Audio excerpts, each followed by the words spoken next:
Good evening. We're grateful that you have joined us tonight for the Carter Compassion Center meeting for nonprofits. And maybe you're watching this by way of YouTube tonight, so we're grateful that you have chosen to check out what we're trying to do in Carter County. We're also thankful for all of you that are here in person. And so before we get started this evening, if it'd be okay, we'd like to just have an opening prayer, and then we will get started into the meeting tonight and share with you kind of what we're doing. And hopefully it will be enlightening and helpful, and you'll decide to be a part of the Carter Compassion Center. So let's go to the Lord in prayer. Dear Lord, we thank you for this privilege, God, together in your house. And Lord, we pray you bless our meeting tonight, God. Bless what we're trying to do in Carter County. We love this county. God, we're grateful, Lord, for what you have done, Lord, in the past year, what you're going to do here in the present and future. God, we know that we love the people of this county. We want to reach out and we want to consolidate our compassion and see people get the help that they need to break the cycle of poverty. Lord, we thank you for all that you've done, most of all for Christ Jesus. In his name we ask these things. Amen. Back in 2019, for those that do not know, we created a Carter County, a task force to go out and look at homelessness within our county and poverty within the county. So I was placed on that committee. I've been the pastor of Harmony for 13 years, lived in Carter County now 11 years. I'm originally from North Carolina, Spruce Pine, North Carolina. And my wife works at ETSU. I'm also the school counselor at Cloudland Elementary School. So over the course of my 11 years in Carter County, I've got to see many sides of poverty from different viewpoints, as a pastor and as a school counselor and being part of the school system. So we went on a hunt, and we went and looked at some different homeless shelter programs. One was the Haven Arrest in Bristol phenomenal program. It's been around since 1950. Just really was a great setup, what they had there. But to create something like that overnight, it's not going to happen. I mean, it's going to take time, and we had to start somewhere. So as we began to look at what needed to happen, we decided that we wanted to start on a smaller scale, and we looked at all of the resources we currently had in Carter County and in Northeast Tennessee, and we've got quite a few resources, but unfortunately they are very disjointed, and the right hand doesn't often know what the left is doing. You got churches doing this, you got some churches doing that, you got these nonprofits doing this, and it's just like we're just kind of tripping over each other a lot of times. But it still seems like there's a lot of people that doesn't get the help they really need. And so it's alarming. And so we saw that there was an issue with our current setup. And so we started to pray and ponder on what could we do differently to really help churches and nonprofits. And what can we do to streamline this process? So tonight's presentation is going to show you an overview of what we're hoping to do, what we've already accomplished thus far, and hopefully we can break this cycle of poverty. Now, I do want to share before we open up with there's a video that Pastor Ricky put together. We're going to watch it, and then we'll get right into the PowerPoint. I thought this was interesting. I was looking at the American Psychological Association's website, and I came across an article, and I thought this was, it truly speaks to what we're trying to accomplish with the Compassion Center. But it says in the United States that it may seem impossible for a family of 4 to survive on $12,000 per year, or a single person on just over $6,000. But actually that's what millions of Americans are doing every day. In fact, 18.5 million Americans, so more than 6% of the population, and almost half of those living in poverty are living in deep poverty at that level that I just spoke of. So living at $12,000 a year, that's almost just unbelievable. You can't imagine the stress. So as I read through the article, it talks about deep poverty being very hard to get out of. It's multi-generational. So they were raised by somebody in poverty, and they were raised by somebody in poverty, and so they've never had anybody show them, how do we get out of poverty? What do we do? And so it's a multi-generational poverty. It creates enormous amounts of mental and physical stress. and creates a lot of health problems, mental problems, and it's actually very hard to function. The people living in this and to get out of this. And so one of the things they recommended in the article, which I found so wonderful, said without assistance from another person being their mentor, somebody that will get involved and get their hands dirty, these people will continue to do the same things they have always done. And I thought that's exactly what we've come to realize, that people are going to keep doing.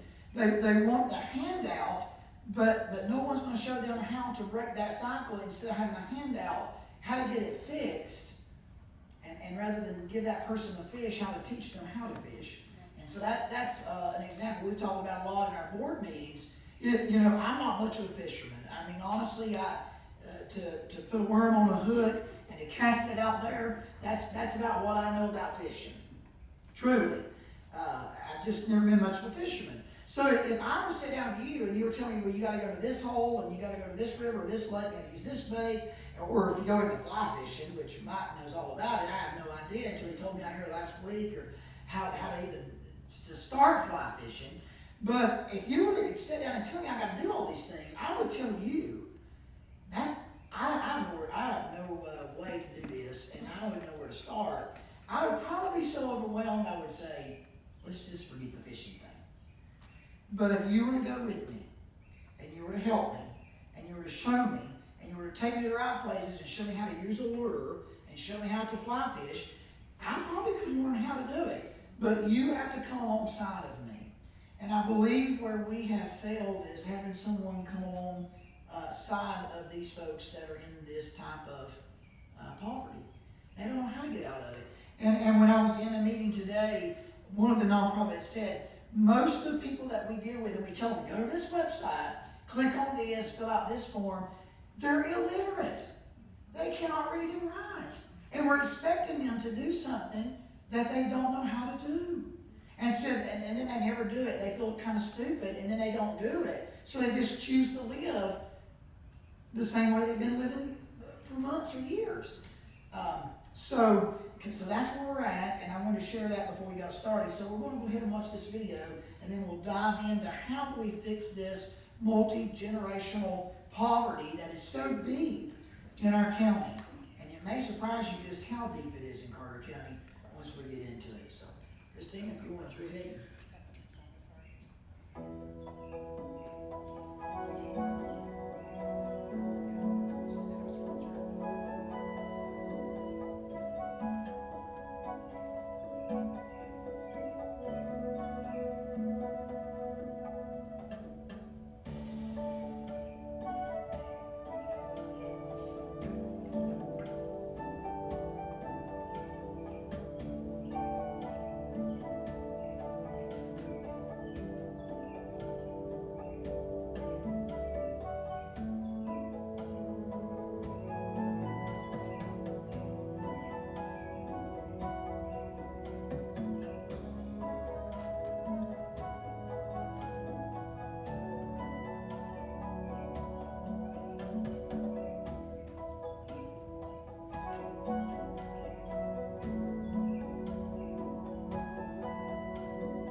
We often come across several homeless people in our daily lives, and to be quite honest, we do feel for them. We pity their condition. Some temporarily become their well-wishers, while others ignore them and wish they never end up in that state. All of this is quite normal. These people suffer while we don't pay heed. And guess what? It's completely normal. We have our problems to deal with. Hardly do we have the time to focus on something that's not relevant to us at all. Everyone's life is a struggle. Have you ever wondered what would happen if we become selfless and try to make a difference not just for ourselves, but for others? In today's world and all of its luxuries, people don't usually reach out to others who suffer. They don't even lend them an ear so that they can at least let out all of their frustration, sorrow, sadness, and loneliness building up inside for days or months or even years. In the selfish world,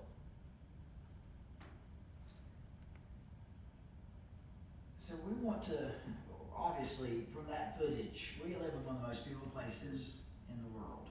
Elizabeth and Carter County is gorgeous. We have all these natural resources. We've got some amazing things in our county, but we got a lot of hurting people. You got all these beautiful things. Behind that is a lot of hurt and a lot of poverty. And so the Carter County Homelessness Task Force that we started back in 2019, we looked at how many individuals in our county are currently homeless. We're going to address that tonight. What can we do to target this population? And what is the time frame and the plan moving forward? So that's what we wanted to address this evening. You can go ahead. So in the state of Tennessee, and you may know some of these, you guys work in it every day. It's nonprofits, but in Tennessee, in 2019, 7,467 experiencing homelessness on any given day. Of that total, 558 were family households, 679 were veterans, 366 unaccompanied young adults, 1,133 were individuals experiencing chronic homelessness. And so then we break that down into our public school system, which is near and dear to my heart. 17,766 Tennessee public school students experienced homelessness over the course of a year.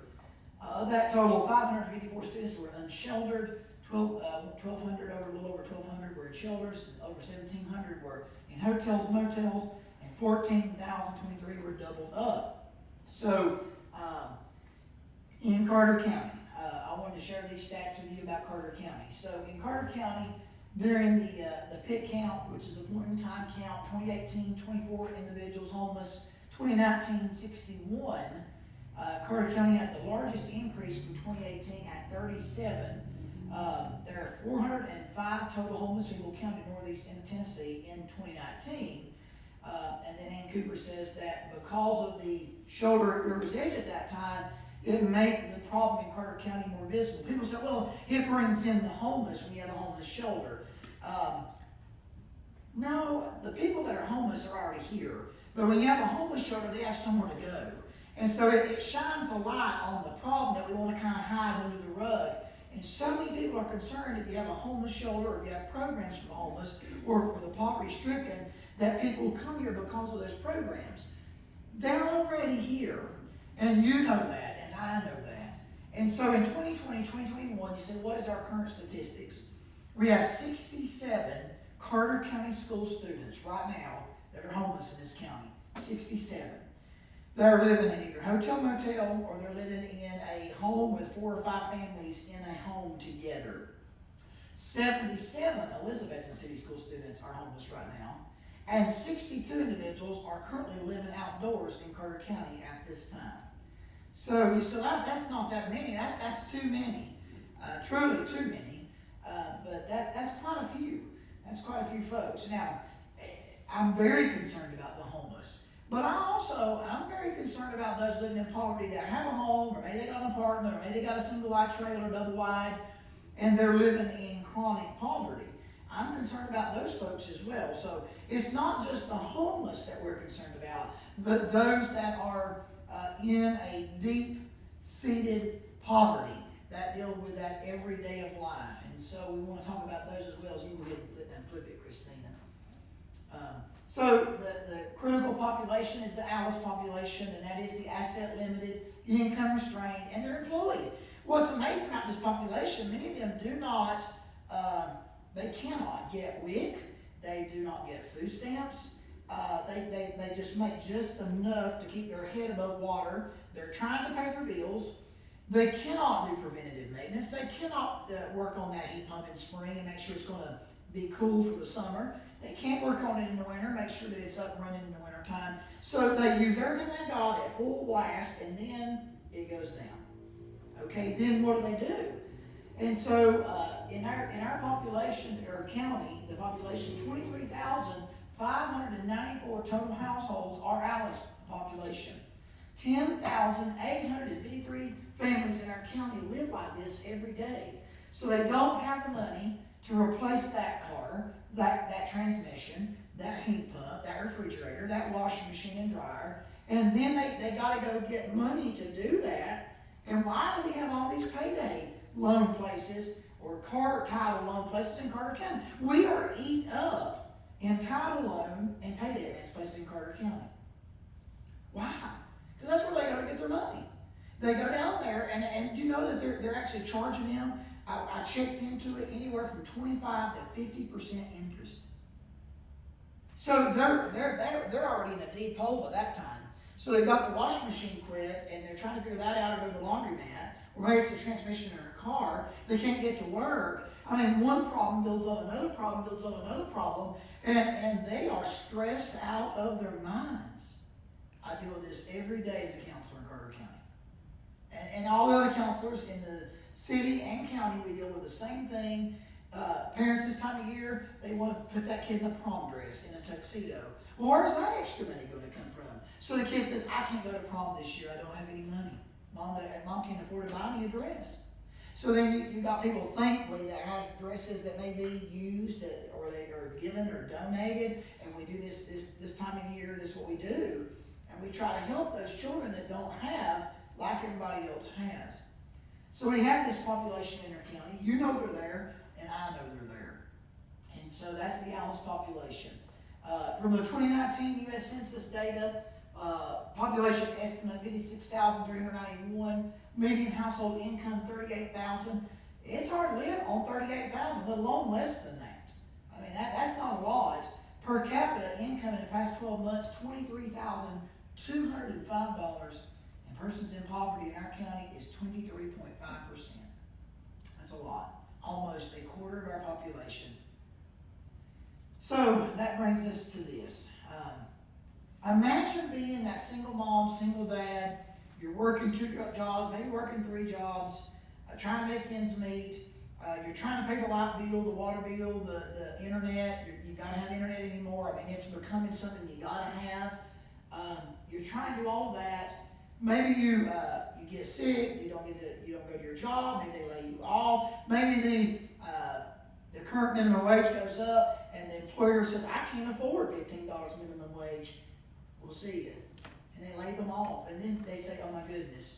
And thankfully, you know, we have had unemployment resources lately, and quite a bit of that. But when they seek help at a church, or they go seek help in our county, it looks a lot like this. And you're going to go here, and you got to go down there, and I want you to come back over here, and then I want you to talk to this person. They can help you out. And so you're disoriented, you're bewildered, you're confused, you're upset, you're bothered. You're like the person that's trying to learn how to fish and says, I don't know. And I don't have a whole lot of gas, and I can't keep traveling around everywhere. You know, I've got very limited gas, and I don't think I can drive there and here and yonder. And so it is a very complex, and if you've never tried to navigate it, oh my goodness. Try to navigate the system. It's overwhelming. If you don't have some type of knowledge of resources and how they can help, and then you've got that population of people that can't read and write, and we're telling them to go online and fill out this form for us, and I want you to go here and I want you to fill out this form, and they can't read it. I mean, we're asking a lot sometimes, and we wonder why that person stays in the situation they're in. And don't get me wrong, I'm not stupid enough to believe that everybody wants out of the poverty. There's some people, they thrive there. They want to stay in it. You're not going to get them out of it, and that's okay. But that should not prevent us from helping the ones that want to get out of it. That's right. And so if we just shut down and say, well, everybody wants to live in poverty, we're just going to let them stay there, good luck, I think we're wrong. And so that's why you're in this nonprofit business, and you watching tonight, that's why you're doing what you're doing. You care about people, you care about children, you care about families, and you want to see something better. This is not working, and we know that. Number one, just trying to get through that on your own, it's mind-blowing, and you're going to get overwhelmed. So what is the Compassion Center model? And that's the next slide. There it is. And so the Compassion Center is a hub. It is a liaison between the person and the resource. It is a one-stop shop. It is convenient, and it is consolidated. We're not trying to duplicate or replicate anything that another nonprofit is doing. That's not what it's about. But it's a transitional component to assist with a future homeless program. We're going to offer a mentor guide that will prevent abuse of the system. It'll give churches a place to refer individuals needing assistance, and it will give other nonprofits a place to refer people. So what would this look like in real time? There'd be a center. In that center, there's going to be hired a director. That director is going to have a wealth of knowledge about the resources in our region and in our area. They're going to sit down with that individual, and hopefully, I'd love to see social workers as well, and they're going to map out a plan of action for this person. So they're going to listen. They're going to reflect this person's feelings. They're going to show this person love and compassion. And they're going to say, okay, I hear what the problem is, and these are the steps we're going to take to address it. But here's the next best thing. This is what we're going to do. We're going to give you a mentor. This mentor is going to guide you through the process. And I had somebody say, where are you going to find these people at? Our county's full of them. They're called retirees. They're in all our churches. They worked a successful job. They've retired. They want to help someone. They got a wealth of knowledge. They got a car. They have some gas. And they want to assist some of these folks. I've already had multiple churches contact me. We've got some of our elders in our church. They want to get involved. They want to be a mentor in this program. That's what we need. People that have broken, that maybe they lived in generational poverty, I don't know, but they were successful. They held down a job. They may have retired as a teacher. They may have retired as a lawyer. They may have retired as a dentist. They may have retired as a factory worker. But they were successful in what they did, and now they want to give that expertise to a young family or a single person trying to navigate this system.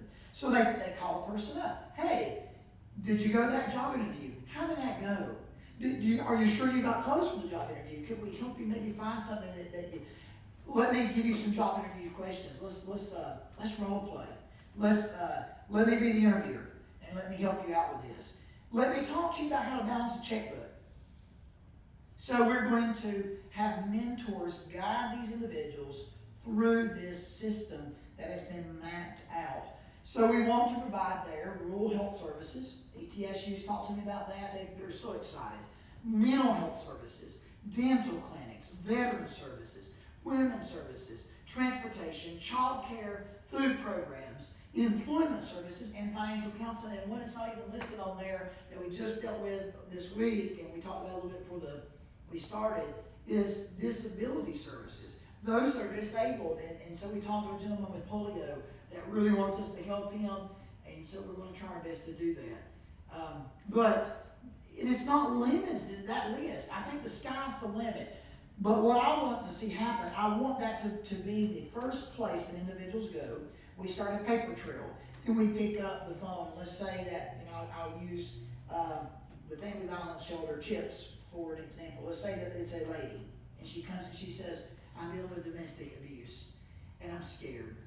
So we say, we're going to call up CHIPS over in Irwin, and we're going to see if we can get you some help over there tonight.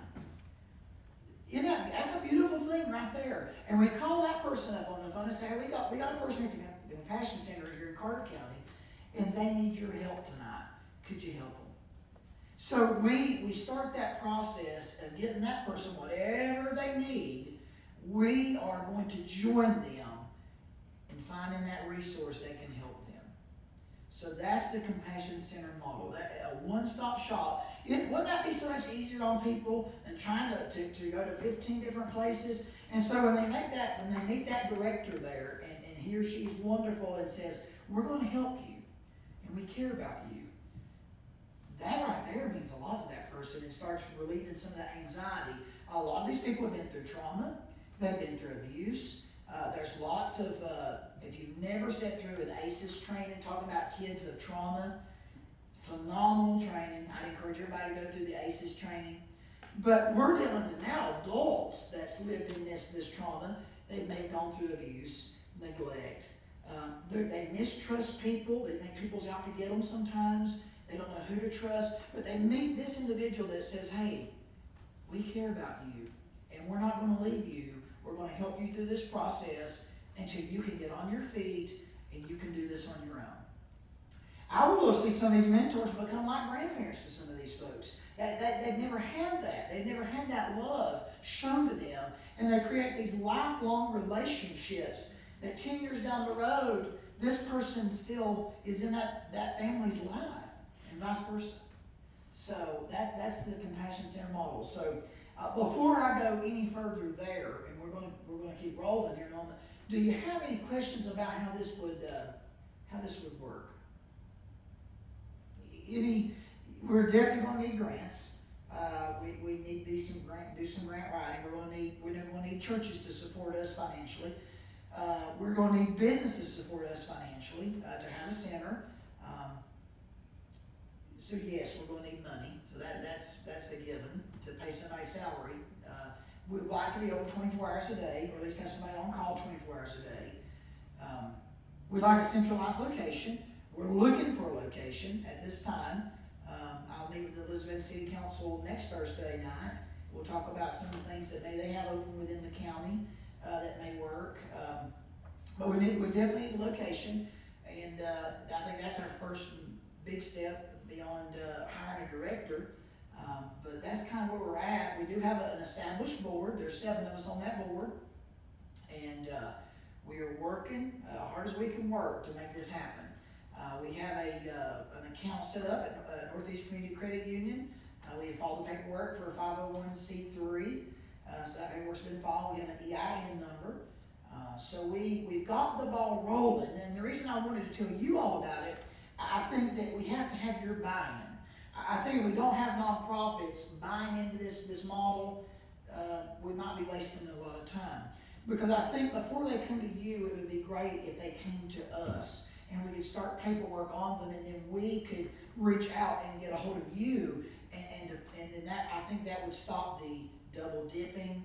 I think the people traveling around getting these handouts, I think it starts a process, but it lets us know if that person comes to you without coming to us, we don't know what they're doing, and we can't give them a mentor because we don't even know that they exist. But if we can get them first, get them a mentor, then what you're trying to do is going to be far more beneficial with somebody that's walking them through it than you trying to get them to do it on their own. And I hope that makes sense. I think in the pastor world, we call it discipleship. If somebody comes in our church and they give their life to Christ, we'll say, well, good luck on that, buddy. We're glad you're saved. We're glad we'll baptize you, but after that, that's kind of where it ends. Just come to church on Sunday. We're going to hope for the best. We call that, we're going to put you under our wing. We're going to talk to you. We're going to do Bible studies with you. We're going to help you. So in a church world, we've done this for years, and that's what Christ taught us to do. But somewhere we've not done this in the outside world. And it's like we expect these people, we keep wanting to hand them, and I think it's a lot easier to reach out to somebody and say, here's $2, go buy you a burger at McDonald's. Good luck, here's you some money. That's not fixing it. And so next week or tomorrow, they're going to need $2 more. And they're going to need somebody else to help them buy something else. So I think we've got to get these people to the right places to break this curse of poverty that is on their life. So any questions from you guys? Obviously, we can accomplish more when we work together. Any questions? Can you see how this would work? You nonprofits, can you see how it would work with what you're currently doing? We're not trying to replicate or duplicate or trying to take them out of your care. We're just trying to put them with somebody before they enter your care so they'll do what you need them to do. I've told Dr. McAbee, Carter County Schools, when we can help parents, we're going to help our children. And I believe that. If we help parents, we can help our kids. And sometimes, as a school system, we've not done that very well. I think we try to help kids, and the parents are just kind of out there lingering and doing their own thing. And then rather than getting help, the parents feel judged by the school and feel like they're a bad parent and feel ashamed to come into school sometime, rather than seeing the school as a resource. And so I think it goes back to the same model. If we want to help our county, we're going to have to break this curse of poverty that's upon them, and we're going to have to teach self-worth, and it's better to work a job than receive a handout from the government. And right now, if you haven't noticed, we got a problem, guys. We got restaurants that can't work right now that they're having to close down because everybody's sitting at home and getting an unemployment check. And so when Zaxby says that we only have the drive-through open because we have nobody working here, and Lowe's has nobody down there, you know, they was telling me that my countertops will be installed in December because they can't find people to install them. We got problems, you know, and it's all over right now. And it's not just Carter County. It's all over the United States right now. We've got people that feel like it's okay to be at home. But I think if they had somebody just to push them a little bit and say, you know, a job could be a great thing. And you get self-worth from a job and identity. And it's far better than just sitting at home. Now, like I said a minute ago, that's not for everybody. And someone's going to say, I can do better right here. But there's a lot sitting at home that's not happy about it. And they don't want to sit at home. But some of them are just so overwhelmed they don't know where to start. And so I think employment resources is a big part of this as well. But any questions before we move on? Faith-based and community organizations cooperate together for the common good. So the churches, they donate monetarily to the Compassion Center. They'd send their volunteers. They'd send their elders in their church. We could have even youth volunteers. There's a lot of things we can do there. But refer individuals needing assistance, pray for the center and those struggling with poverty, and share the information with other area churches and pastors. Nonprofits will need to provide the Compassion Center with your information. This is what we do. And she brought hers tonight. What they do, she's already brought that to me. This is what we do. And I think one of the most beautiful things that came from we had a career resource fair at our school between Cloudland Elementary, Cloudland High School, and Hampton Elementary and High School. It was collaboration. You had nonprofits that got together and said, I didn't know you did that, and I didn't know you did this. And wow, that's what you do? And I want to refer people to you. That night became the most beautiful form of collaboration that Carter County Schools said, we're going to do one at TCAT for the whole county.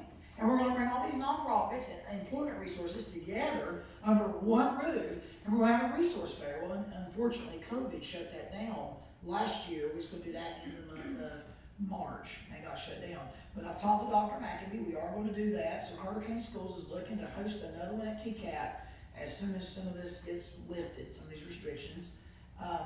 But we need you all as nonprofits. What do you do? Who's your clientele? How do you help them? So we learn about other nonprofits in the area, and then we collaborate, refer clients to the center, and then you guys may even be able to help us apply for grant funding that may assist our center. You may have a resource that you can help us with to get more funding. So that's just a little bit of how we can work together to make this work. And I said there is one of these in Greensboro, there's one in Louisiana, and we're working seamlessly. They go there, they get help, they get someone to mentor them, to kind of guide them, they check on them, and it's been a great resource in their community. So we know it's going to work. How can you know it works? I believe when you have somebody come alongside of you and help you in anything. If you want to learn something, the best way to learn it is with somebody who knows what they're doing, number one, and can show you how to do it, and can maybe be almost like an apprenticeship. And we've got such successful people in Carter County that have lived successful lives. Why not take some of that knowledge and impart it to these folks that are struggling? And I think that's what we can do. And I think it's possible. So we'll go on, almost taking the next step. Form a board of directors and bylaws for the center. Completed. I love that. Apply for 501c3 status. Completed. Begin to fundraise. In the process. Search for grant. In the process. Looking for a physical location. Yes. Search for a director. Absolutely. And create an extensive list of resources in our county and I'll say region. That needs to be done. So that's kind of the direction we're going in. And so we're hoping to do this as quickly as possible. I'd love to see it. I'd love to see a location open up by the summer. I mean, that's our goal. Brandon, explain the logo. The logo. So the logo that we chose, obviously it's three people coming together, combining their resources, combining their talents, and they're working together in unity. That's why they're interwoven. And so it shows a community coming together. I think for faith-based entities, they can see that threes are very important to the faith-based community. Obviously, the Trinity is important to us. And so you've got those three hearts representing, the Father, Son, and the Holy Spirit. But for the community-based that's not faith-based, it's resources. It's people coming together for the common good of our county. And it's not Carter County Compassion Center because it's not a county entity. It's the people of Carter County coming together, faith-based and churches and community, faith-based and the community, for the common good of our county. Because whether you're faith-based or not, we should want to see people get help. We should want anybody living in what they're living in. And I don't know how much you're out and about in our county, but guys, there's some places in our county where people are living in situations that's honestly heartbreaking. On Easter morning, I went and we delivered some biscuits to just families at random in our community right here in Hampton. It was heartbreaking. That's all I can tell you from what I saw in the place. And they were thrilled with a McDonald's biscuit. They were thrilled that they got a sausage biscuit that morning or bacon, egg, and cheese. And so they were just, they were so thankful and so appreciative that we knocked on their door on Easter morning and said, here's a biscuit. And you've got River's Edge Church with their Loaves and Fishes ministry. They're feeding 150 individuals a night, except for Wednesdays and Sundays. And Serena could tell you more than anybody here about what she's seen and the people she's working with and the hurt and the brokenness. And then if you talk to Jillian Reese, she can tell you all about the drug abuse that's going on right alongside of all this poverty. And we'll say, why would they be doing drugs? If we lived in some of the shape that they lived in, we would want to forget our problems too. We want to forget what we lived in, forget what we live in, and forget what we're dealing with. And so a lot of times alcoholism and drug abuse follows poverty. Because we don't want to remember that this is our life. And I thought I'd have better than this one day. And so we've got a drug problem in our county, and if you don't realize how bad it is, it's being talked about all across the state of Tennessee. Carter County is on the map for drug abuse. Above Memphis. That should ring bells for us. And we have a church every 16th of a mile in this county. And yet we have people that's addicted to drugs at an alarming rate. So, as you can tell, and I don't mean to preach to you, I'm very compassionate, or passionate, I should say, and compassionate towards others, but passionate about helping these folks. And I want to see Carter County do better. I want us to be a model for other places in Northeast Tennessee. Look what Carter County had, and look where Carter County has come to now. Look at what's been implemented and what has helped these individuals break that cycle. And I think I need your help, and I'm going to need church's help, and I think we can do this. In fact, I don't even say think. I know we can. We have some of the finest people in Carter County that I've ever worked with. I'm an advocate for this county. I'm an advocate for county schools. I'm an advocate for the city schools. I believe that we have been given one of the greatest God-given resources we could ever have. It's beautiful. We got beautiful lakes, rivers, and streams. We got beautiful mountains. But we got people behind those mountains and in those mountains that are struggling. And it breaks my heart. And I don't want to try to cry on you because I really, to see children living in hotel rooms where 6 kids and a mom and daddy stand, and the dad says, I pay $1,000 a month to live here. And I'm like, why don't you have a mortgage or an apartment? Because I'm a felon and nobody will rent to me, and I pay $1,000 for traveler's lodge, and I cook out of a crock pot, and the smell would knock you down, and you had 6 kids. That's what I saw just recently. And they were thrilled with toe socks that we gave them and a scarf. It was back when it was a bit cooler. And then a little kid wanted some Paw Patrol stuff, and we gave them a box of Band-Aids. And this little boy was thrilled with those Band-Aids and just kept hugging us. So this is going on right beneath our noses. And we cannot just keep turning a deaf ear and a blind eye to it. So, Christina, I think you can go ahead and. So, we're to questions and answers again. And that's my spiel on the Compassion Center. That's where we're going. That's what we're trying to do. the churches are ready with volunteers. I think our biggest, what is our biggest hurdle? That's the biggest hurdle. And that's the biggest hurdle always, isn't it? I mean, money. We gotta have money to get a director, we gotta have money to buy a building. We gotta have some resources. And so, when we get that put together, we get this building open, we can sit down and start meeting with people. I think it's gonna be beautiful. But do you guys have a question for me, or do you see how this could fit into what you're already doing?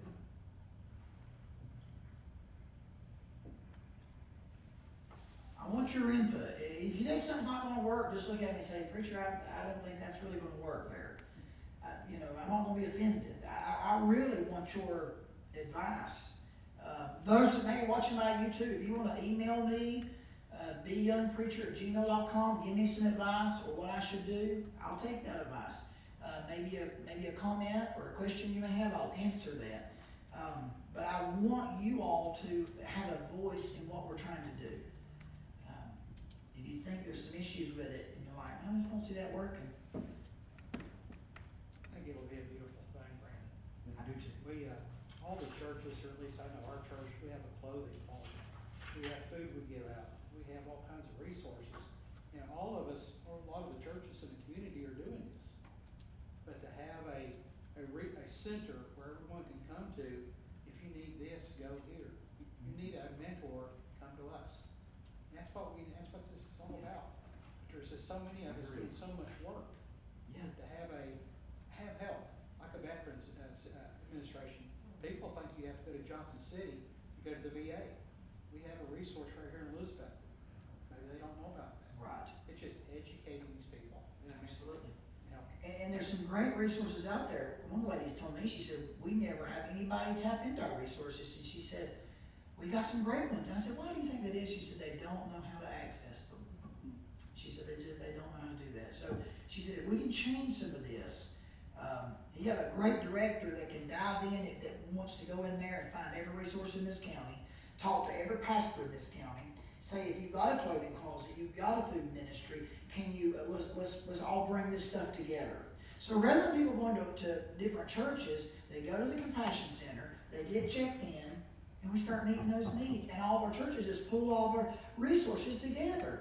I just like to see God's people work together. And our nonprofits work together. We're not against each other.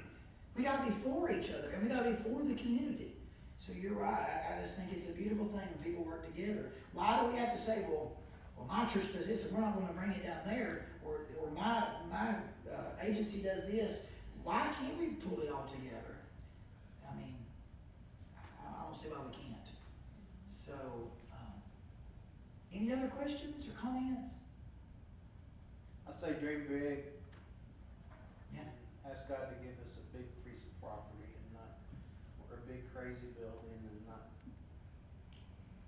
That's what I'm gonna ask for. Well, that's what I've been praying for. I really have. I've done a lot of praying, and I said, God gave me this idea, the whole idea about putting a mentor to somebody.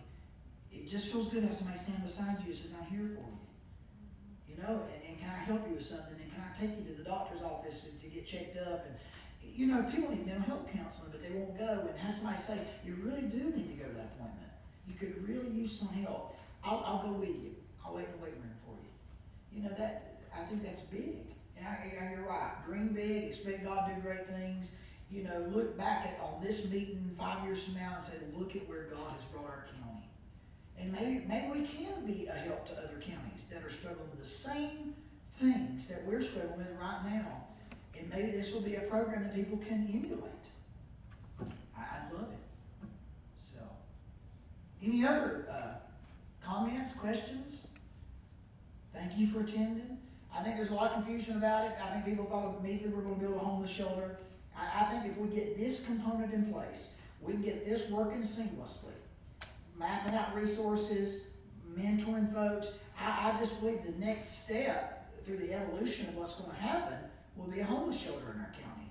And I think not just a shelter, and let me get this straight and go on the record, not to sleep in overnight and leave. I'm talking about somewhere to check into and get help. And so, just like Recovery Soldiers does for our addicts, They check in there, they get help, they come out of there, and they can be a productive member of society. I think that's what's gotta happen. Not a place to just eat a meal and to sleep in the bed and say bye the next morning and come back the next day, or next evening. We need somewhere that's gonna help them to get out of this cycle, and that's what we're looking to do. But I'll be honest, if we can get this up and running to the point where I really want it, we may not even need a homeless shelter later on. Who knows? I mean, if we do preventative maintenance and keep people from going into this area, maybe we won't need it. But if we do, I think it's a next step in this process. And maybe we will need it. I don't know. But all I know is we need people getting help right now. And I know pastors are overwhelmed. The amount of phone calls I get, the Facebook messages, people are hurting. And when I first came to Cloudland, I'll say this, I'm going to come to a close. I first came to Cloudland, I didn't realize, and I've been in Mitchell County schools. We have poverty in Mitchell County. I don't think we have the poverty that Carter County has. I just don't believe it's there like here. But anyway, the first thing I realized, kids didn't have money for field trips. They didn't have shoes sometimes on their feet, like they were falling apart. They lacked a lot of things. And I noticed, who was footing the bill for that? Teachers. Field trips came up. This kid couldn't afford it. The teacher paid for it. So the first thing I did at Cloudland, I started helping Highlander ministry there. And I went to churches, and I hit up churches, and I hit up businesses, and I went, knocked on doors, and I said, if we start an account, would you put money in it? And then us as counselors at the high school, the elementary school, we could use that to help our students. And Rome Mountain stepped up to the plate, and they did it. And so we have an account now. I've got a debit card, the counselor there's got a debit card, and we go and we take care of prom dresses and tuxedos, and we take care of families that need help with the light bill, and we've helped so much. Field trip dues, buying shoes, buying coats. It's been a great thing. But Rome Mountain said we want to help our kids, and they stepped up and they did that, and that worked great there. To have something to fall back on, to have that fund. I think that could be set up across our county. The Compassion Center could be to spur that with other counselors, to get that in other schools. The counselors are just overwhelmed. It takes a lot of time to do that on your own time. And so if they had a fund like that in some of our county schools or in the city schools, it would be great to have those. But once again, I think that could be a part of what the director of the Compassion Center can do. I think it's multi-level. It's like an onion. Layer after layer after layer of what you could do with the Compassion Center. And so that's my spiel. Any other questions, comments before we close tonight in prayer? Thank you again for coming and taking time out of a beautiful evening to be here. Share this video. It'll be on our church Facebook page. It's on the YouTube. You go to YouTube Harmony Free Will Baptist, you'll see it there. Share it on your Facebook page. Say, watch this video about the Compassion Center. Would you like to get involved in it? Help us with fundraising. We'll be doing some things in the near future. We'll have a donate tab on our website. There is a website, cartercompassioncenter.org. In fact, Christina, if you want to get out of that, exit out of that, and go to the Compassion Center and show it over here. We have a real nice website. Pastor Ricky put it together for us. He does a great job with that, and I really appreciate his help. I appreciate all y'all's help. Being a counselor, being a pastor here, I'm burning at all ends right now. So anybody that wants to get involved and help, I'm grateful for that. So, but I'm very appreciative of that. But she'll pull up this website while she's doing that. Anything else? There it is. It's beautiful. It's got About Us. If you click on the About Us link, it'll show you, it'll have a little paragraph on what we're trying to do. You can send people there to read that. That is my cell phone number up at the top, and eventually that will be a number to a real place, a real building, not just my cell phone. We do have there's an email on there as well, Carter Compassion Center at gmail.com, or .org, it's .org. It's there, so we do check it. I check it. Pastor Ricky's got access to it as well. So we're checking that, and so folks can look there. We've talked about food donations. When we get that up and running, gifts and any type of gift a church wanted to give, man, we would take it. If the church wanted to donate a van, transportation, and we could use that, that'd be great. Whatever a church could do to help, that'd be wonderful. Because people are going to need transportation to doctor's appointments, job interviews, things of that nature, so. All right. Guys, you have the information, please share it with others, and we'll see where we go from here. Keep us in your prayers when we meet with the city council, and let's just pray we see this ball. We talked about it being a snowball, and I think when we started, it was very small.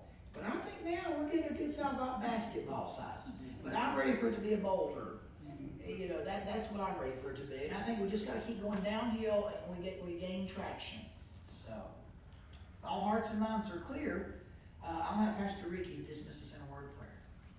God, we're so grateful to just get to be a part of this, and as the nonprofits and agencies and churches come together, let us have a heart of compassion for our community.